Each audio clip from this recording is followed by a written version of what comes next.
There's an Alabama politician by the name of Dale Peterson.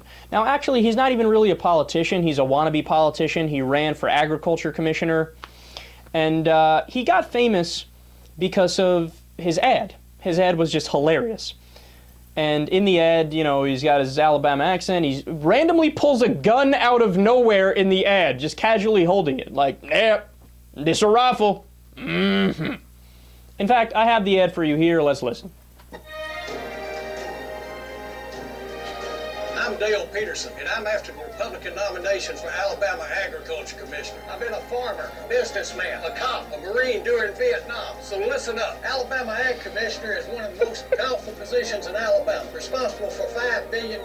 Bet you didn't know that. You know why? Thugs and criminals. If they can keep you in the dark, they can do whatever they want with all that money. And they don't give a rip about Alabama. Here we are, losing 3 family farms a day. Illegals bust in by the thousands, and Alabama's unemployment's at an all-time high. And what are my opponents doing about it? Stealing yard signs in the dark of night from my supporters. Norman Grace brags on his Facebook page about receiving contributions from industries he would regulate. Bragging about receiving illegal money on Facebook. Who on earth would support such a dummy? And why? We're Republicans. We should be better than that. I'm Dale Peterson. I'll name names and take no prisoners. Give me the Republican nomination for Ag Commission, and let's show Alabama we mean business.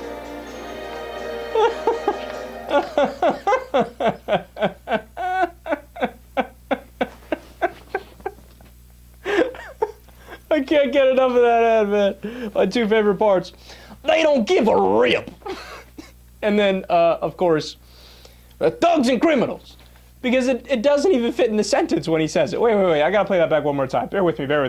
No. Notice that it doesn't make sense. When he says thugs and criminals, it doesn't make sense. A Marine during Vietnam. So listen up. Alabama Ag Commissioner is one of the most powerful positions in Alabama, responsible for $5 billion. Bet you didn't know that. You know why? Thugs and criminals. If they... Wait. You don't know about the $5 billion because of thugs and criminals? What thugs and criminals got anything to do with the Alabama Agriculture Commissioner? Oh, I love Republicans, man. No, and let me be clear here. It's not like he's actually not really making sense, because right after that he says why he said thugs and criminals. Like the sentence had a weird structure to it, right? So I want to be fair about that. But this guy, he got arrested for shoplifting. So supposedly what he did is he stole cashews from Sam's Club and he was eating them as he was walking around, and I guess he didn't pay for them. Now, he actually ended up literally getting arrested for it, and then later he got out. He went to Twitter to talk about it. He said, sometimes there are coincidences, sometimes there are conspiracies, and sometimes there are just facts. Something ain't right. I should probably read this in his accent to make it more funny. And then he said, who other than me would be arrested for a handful of cashews? And how would Peterson haters know so soon? I hadn't even been released yet. How exactly did, and then there's a site, Yellowhammer Politics, I think it's called.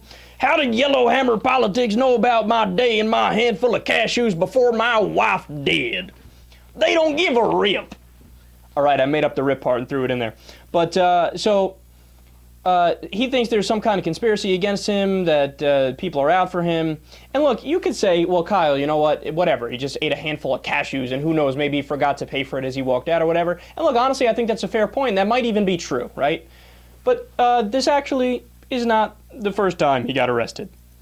In fact, the first time he got arrested, he stole more. He stole paper towels and beer from a Walmart. An employee said he pushed his way through the checkout line without paying for the items in his cart. So this is the second time he's been arrested. And you want to know, this is my favorite part of the story, you want to know who he blamed the first time he got arrested? I'll give you one guess. All right, you ready? This is who he blamed. Yeah, you know why? Thugs and criminals. If they keep... No, I'm not kidding. The first time he got arrested, they said, well, what happened, dude? Yeah, thugs and criminals. They trying to frame me. Conspiracy. I'm not kidding. Alabama,